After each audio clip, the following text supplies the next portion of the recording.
Are you ready? Okay.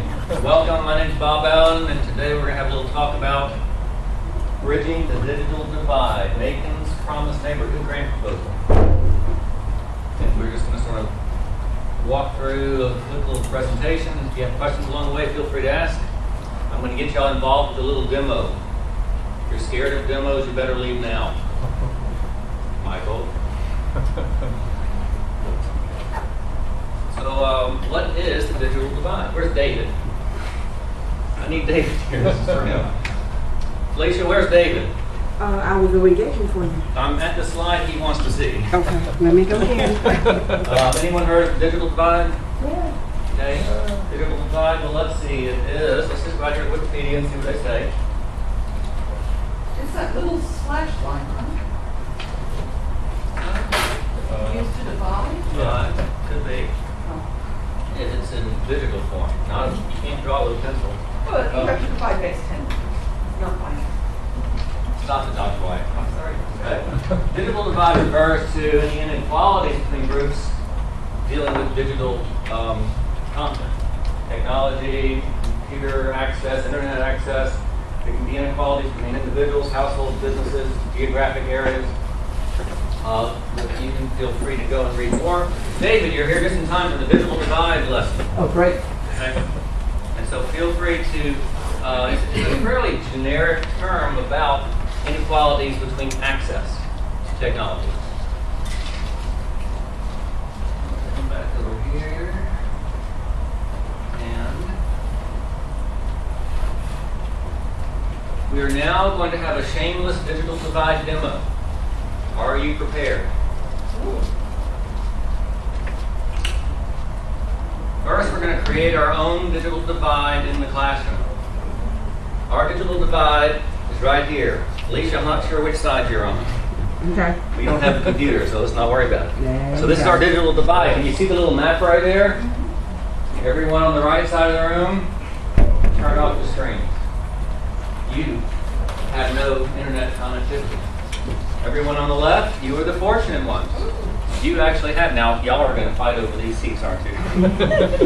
You are the fortunate ones who have internet connectivity. Okay? Everybody, Dr. Dow, are all these screens off on this side? No. Oh, that's okay, very good. And you guys have internet connectivity? Okay, what we're going to do is we are going to do some homework with and without internet connectivity. Paul, you're on that side. Yes. Good. Okay, so keep in mind, it's just a little exercise, it's a demonstration. The green checked computers have internet, the red checked computers do not. So here goes our homework. Now, I don't want you shouting out answers. Who was the 25th President of the United States? Raise your hand when you have an answer. You guys, go ahead and get a web browser. My 6-year-old, he was seriously. Keep knowing right off. He loves the president. Yeah. Anyone over here? Oh, we got one answer. 2, 3 answers. We got 4. Okay. You can press speaker right here. Okay, this looks like this would appear to be a smarter side of the room. Okay, so let's see what happens if I flip this. Anyone over here? Anyone have the answer over here? Want to say the answer? John Wells Booth. Who? So if I looked it up correctly, that would be William McKinley. Next question. What is the square root of 50? Square root of 50. Y'all can do that on paper. 3 decimal places. Square root of 50. 3 decimal places. No connectivity? Yes, connectivity. We got an answer. Just hold your hand up to get an answer. Well, that's you better hurry. I'm about to click the button here. Okay. How many hands do we have over here? Just a couple. One over here. Is that a hand? That's just a stretch. Stretch. Okay. So we can go and we can see 7.071. One last question. This is sort of another shameless plug. What is the name of the current Mercer University theater production that has our very own Major Patrick Mathis playing Lancelot? That might be a little harder search, but you can do it. Anyone have an answer? Anyone been to the play? The place? Let me text Patrick. You can find out. Patrick, well, yeah, that's just finding the answers to questions. This is homework. Anyone got it? I'm getting it on. It's a little bit, you're getting it? Oh, we're going to have someone over here on the non-connect We'll with go straight to it. non-computer connected. Well, who knows? You are computer connected, aren't What's the you? name of the play you're in? What? Anyone? We got it? Yeah, but I know somebody in the play, so You got it. They were looking for you. There's a bunch of guys looking for you last night. I said, he's coming to play. Oh, I was at practice. Yeah, that's what I told you. Okay. Hold on. You still waiting? I'm not waiting much longer. Oh, notice that, yeah, raise your hand if you have the answer. Got a few. Sorry. Merchant of Venice. Bonus points for all who attend the show this week or next week. Now, where those bonus points go, I mean, I can only give bonus points certain places now. Those are bonus points for me, but if you go to the show, you get bonus points. From me, From him. I'll get bonus points. Okay, so that's just to give a quick demonstration of Get your pizza. there are a lot of people in this community and in Macon that do not have internet at home. And so if you're going to go home and do some homework, it does make a difference. You can find information more readily available if you have internet. That's just a quick little shameless demo. Okay, so what is a promised neighborhood? Anybody? Well, a promised neighborhood, let's just follow this little link here. That's why you're here, to find out. Very good.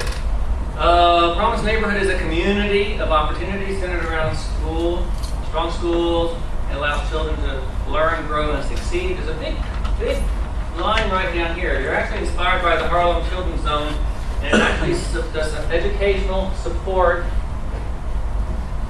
from cradle to college and to career. How many years does that take? Cradle means what? Age 0. And college or career, through college or career could mean, well, for some of us, we get different numbers there. But the actual numbers they are targeting is ages 0 to 23. Okay, so let's see what I wanted to jump to. Sorry. Oh, yeah, just right here. I'm thinking that was the same one. So what is a promised neighborhood? Promised Neighborhood is actually a Department of Education grant. So it's a federal grant to empower a zone, a physical geographic area to nurture and better develop cradle to grave. Sometimes it's from cradle to career. Well, good. Support. So that you have a neighborhood, a fairly large neighborhood that is very successful. Okay, so if you come down here and you can look and you can read all kinds of good stuff here, but we're going to actually notice that there's like $60 million out there passed out this year. There are applications in. The rewards for this year are coming up probably late October, early November. Let's go back here real quick into the 2011 grants. And you'll notice that these 5 neighborhoods were awarded the big grants. This is probably near $5 million a year to work on their neighborhoods. I have not gone to see how they're doing, but they were awarded starting like January. So they're working on their neighborhood grants. Mercer had actually come down here. We see that there were 15 promised neighborhood planting grants awarded. A planting grant was chump change. Only $500,000 to use to build a proposal to get the $5 million a year. And so actually, if you come down here, you'll see Mercer University, Macon, Georgia, did receive last year a planning grant, $500,000 to organize, build, and write a implementation grant, which they actually submitted end of July. So Mercer Macon have submitted an implementation grant for a Promise Neighborhood last month or so, and they should be hearing in another month or so.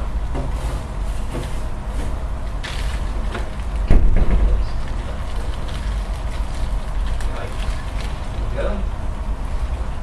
Let's look at Macon's Promise Neighborhood proposal. So this is what our guys did. Macon Promise Neighborhood, it is a U.S. Department of Education neighborhood grant. It is working on birth to 23-year-olds, engaging parents in the schools, private sector, with strong transformational schools in this target neighborhood. Well, what target neighborhood? We'll have a map in just a minute. Here's the there's actually 4 schools involved. There's 2 other, this is sort of the Bibb County schools flow. Kids who currently go to Hartley and Ingram High Elementary School, they flow into Ballard Hudson Middle School. And Ballard Hudson Middle School flows into Southwest High School. So they've taken the neighborhoods that these kids would come from and flow through those 4 schools over that cradle to college period. You'll see that in last December, this is really tricky. Last December, Macon was awarded that $500,000 to work on an implementation grant. And it was, when they were awarded that, it was a 1-year thing. You're going to get a year to work on this implementation grant. Well, they changed the dates on them midstream, and they pulled it up to end of July. So it was the same deadline for everybody. So everybody had a shorter period to put that implementation grant proposal together. But they got it in, and this is just a list of some of the things they had inside there. There's a lot of needs assessments. They actually have to go out and look in the neighborhoods and see what people need. Targeting the highest needed children. We have to build some longitudinal database to keep up with progress that is being made. Offering solutions. We're going to actually be getting a lot of nonprofits and governmental agencies, businesses in town working together to try to keep this thing going. The big thing about these implementation grants is if you win one of these, you are going to get this $5 to $6 million a year for 5 years. It's a long time. It's a lot of money. However, you're going to award it based on if you document that after those 5 years are over, you have enough interest and support to keep it going. So Macon has actually got a huge number of sponsors and supporters and partners working with them, and a lot of financial support coming in already. So they've already gotten to the point where they feel like, God, this is on tape too, isn't it? Mm-hmm. They feel like they can do it even without the federal money. It would be a subset. It would be smaller, but they feel like they have enough momentum, they have enough interest, they have enough dollars flowing into this idea that they can sustain it beyond a 5-year period. So we feel like that gives us a good edge, getting the money from the feds to really get it going. Here are the schools that were involved. We want every child to be, this is sort of instrumental. Of course, y'all want to talk about digital divide. I'm going to get back there. The vision is that the kids in these neighborhoods will enter school healthy and ready to learn. That means there's a lot of health education, there's health facilities, there's nutrition information, there's exercise programs for preschools. I mean, we're talking about kids cradle through college. So there's a lot of things about this for community, making better neighborhoods for like parks and recreation, learning centers, computer labs in the Buck Melton Center, just different things that give kids access to science and math and everything. Just make it a better environment for learning. Some of the challenges for Macon, the neighborhood that they outlined has 3,000 plus kids. Presently, 97% of that group are on the free lunch program. So it's a very impoverished part of town. 36% single parent households. 48% of the adults lack high school diploma. So it's a neighborhood that needs, I mean, it makes a very strong case that we can take this and it needs help. There's a lot of challenge here. The people involved are very optimistic and things are looking really good. We can move here real quickly. Let's look at who some of the partners are. You'll see there's a huge number of partners. Some of these are governmental, some of these are businesses. You'll notice a big one right there, Mercer University. You scroll down, you'll see, I don't know why they use the word office, but the office of the computer science department is involved. We're actually involved. They targeted us because of our summer camps and our programming contests. Because they want us to be able to go into these schools and do contests and do some summer programming things with like camp stuff. And oh, here we go. We're gonna listen to Peter Brown talk. Are you ready? Oh, we get a commercial. I'll find the volume here. I'll wait till they're okay. Kids at Ingram High and Hartley Elementary Schools, Ballard Elementary School, and Southwest High School will be getting special attention from a group of leaders who are kicking off the Macon Children's Promise Neighborhood Project. Mercer professor Peter Brown co-directs the project, which has about $800,000 in federal grants and donations. Focus on education programs. He says they have a year to design a plan to improve student performance at the 4 schools. It's a remarkable opportunity to have this much resources to plan with, to ensure that we have a sustainable 5-year plan that we can launch. They're launching this project just as mid-school superintendent Wayne Galliman plans to kick off his own 5-year strategic plan. It's been in the works since last summer. We want to have a way to make a miracle. Brown says the 2 plans will go hand in hand. We would not be where we were today if Superintendent Galliman had not seen that this fit very closely with his aims, one of which is to engage the community in supporting the school system. Brown says the Promise Neighborhood Project will focus on initiatives outside the school, like job training for parents, summer and after-school programs, and technology at home. Suzanne Griffin-Zebart, the Deputy Superintendent of Field Schools, says the Promise Neighborhood Project will support the district-wide plan. I would expect, just by the very nature of the collaborative effort, that the strategic plan will be strengthened by the work of the Promise Neighborhood folks, and that the Promise Neighborhood group work will be strengthened by the strategic plan.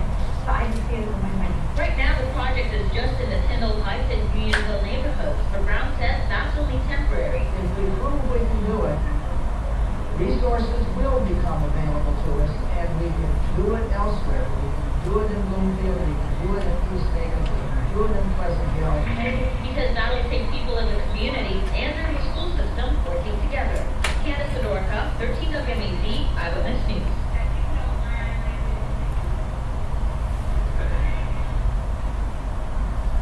It's not going to start when that's on there. Let's real quickly come over here. I'm going to show you a couple pictures. This will show us the map.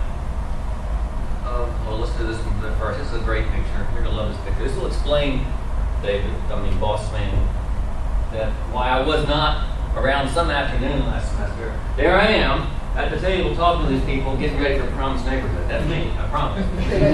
That's the table with all the important people. Backside, Dr. Cozart, them look That look like it does. Look like- You want to zoom in on that? That's me. Believe me, that's me. That's the director of Knight Foundation. That's Mary Alice Morgan. You know who this is? Who's that right there? Mayor Rickard. The mayor. This is the important table right here. Yeah. So here's the map of the Promise Neighborhood. It's hard for you to tell where that is, but if you look up here, this is Mercer University. So right here, like the new stadium's probably right about there.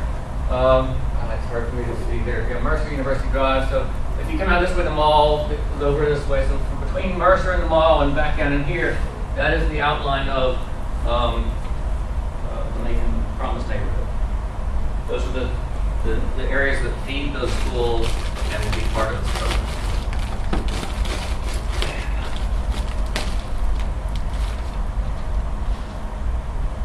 That's me. I'm telling you, that's me. So let me get back out of here. That's good. Let's go back to the presentation.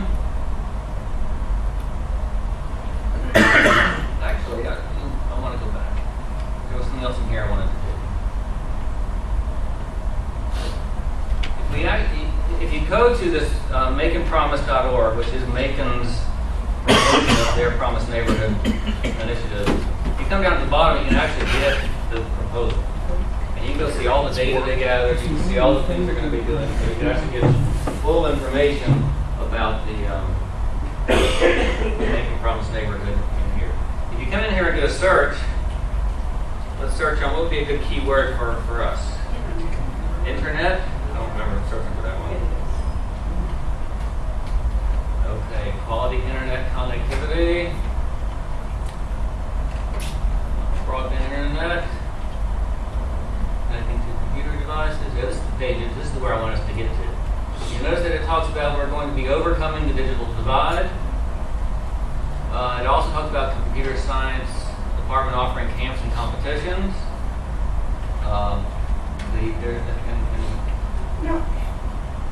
There's this strange percentage thing. If you go to Where? on number 10, the first column. Oh, this guy? Yeah. Pound, ampersand, percent students. Is that done to anonymize it, or are we being talked about? I'm going to guess it's just a flaw in the document. And I hope that the people who are reading this to give us money don't question it. Or if their copy has a real number sitting there. So I don't Well, have they any. have it in 11 too. So. It might have been a placeholder for filling in later, and this may be in the, I don't know what they posted here. Yeah, good question. So you can actually come and see more stuff about what's going on with MaconPromise Neighborhood. To deal with the digital divide, several proposals were brought forth to the Promise Neighborhood committees.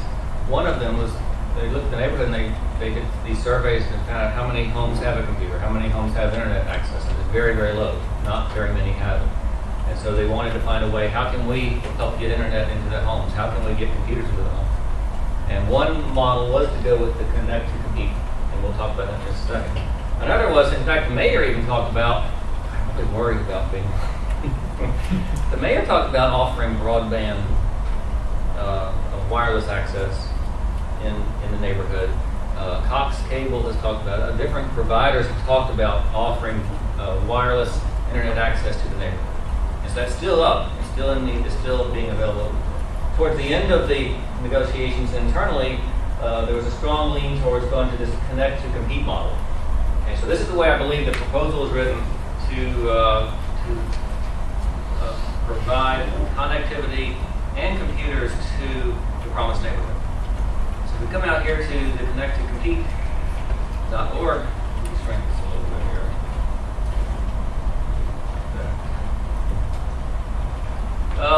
Let's go here to the about first and see what a connect to compete is. And connect to compete is a fairly new initiative. In fact, in the spring of 2012, Connect to Compete launched a pilot program in San Diego. How long ago was that? Yeah, this is months ago. Not very far, because they had just done a pilot program out in San Diego. It was very successful, and then they're trying to expand it to all 50 states.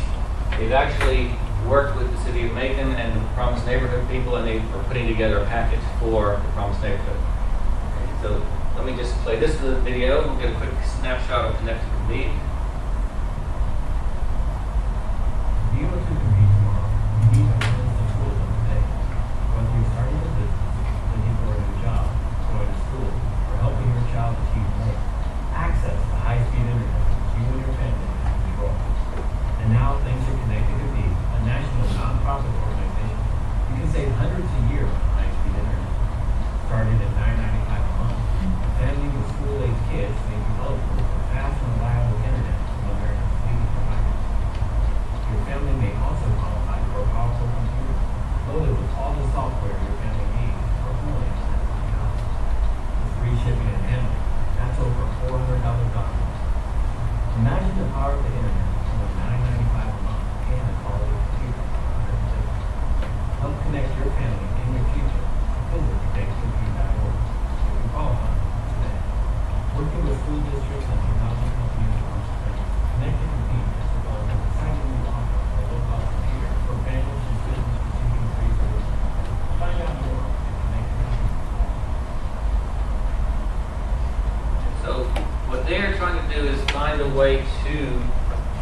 working with the Cox Cables or Comcast or Verizon, or they're working with different companies to get the price down to this $9.95 a month. And then they're working with companies trying to get these computers, $150. It has Office on it. I mean, what does Office cost?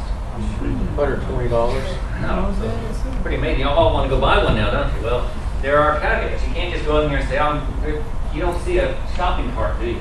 Okay, so it's actually, there are requirements, there's some you have to meet certain standards to be eligible for this program. And so the Connect to Compete people are coordinating with Promise Neighborhood people to make this sort of across the neighborhood. And that is kind of exciting. And Cox Cables is jumping really big time helping out with that.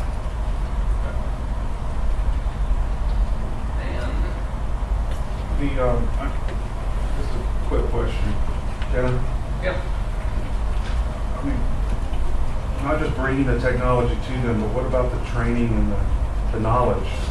I mean, if the family's never had a computer in their house and they've never had connectivity. I have failed to talk about that, but it's definitely in the proposal. There's all kinds of training. I mean, you're right.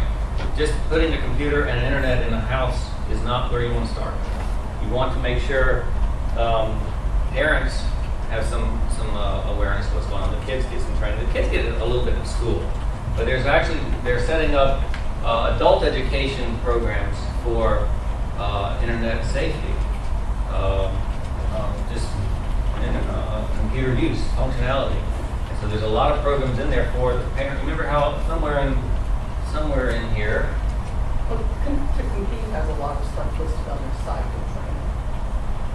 Right, but it's actually, if we go up here to, if we jump into this guy, they have, there's a lot of training also. I guess I have it up here somewhere. Right. There's a lot of training in here also. The Washington Library, if you go back to the map of the Promise Neighborhood, so here's the map of the Promise Neighborhood, there's Mercer University. Washington Library is actually outside of the neighborhood, but they have a connection with the Promise Neighborhood. In fact, Macon Transit Authority has a huge connection with the Macon Promise Neighborhood. They're actually put extra bus lines in there to get people to places, so they can get kids from their house to the community center. They can get them to the Washington Library. They can get the parents to work. So we're not talking about just education, not just K through 12 education. We're talking about career counseling.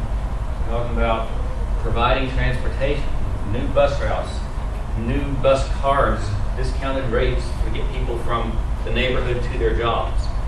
It's really an amazing, I mean, the amount of different things that are being thrown into this proposal is really cool. It's really amazing.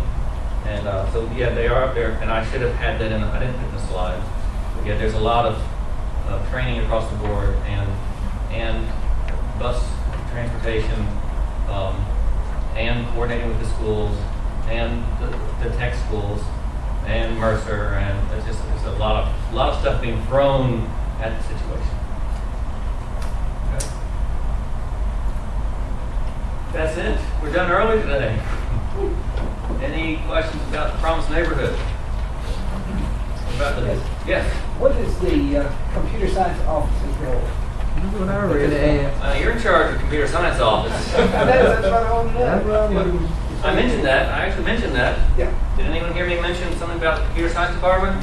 Camps. Camps and competitions. And then that says where he sends students into, aren't you? Yep. There's like the in fact, we've done pilot programs with FYS students going into schools and doing projects, and we've been involved with that.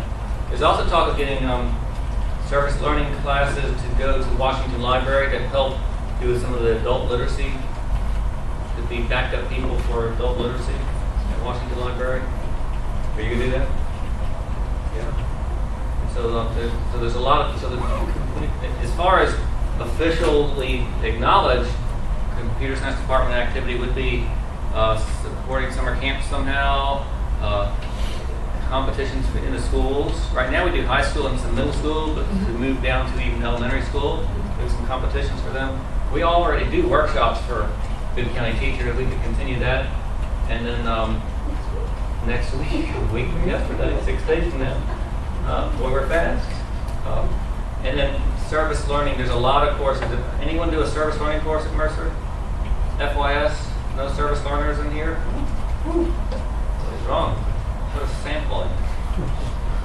Anyway, a lot of courses have a service learning component where you actually go out and do maybe some tutoring, and you might get involved with a service learning project where you go and help with some computer training.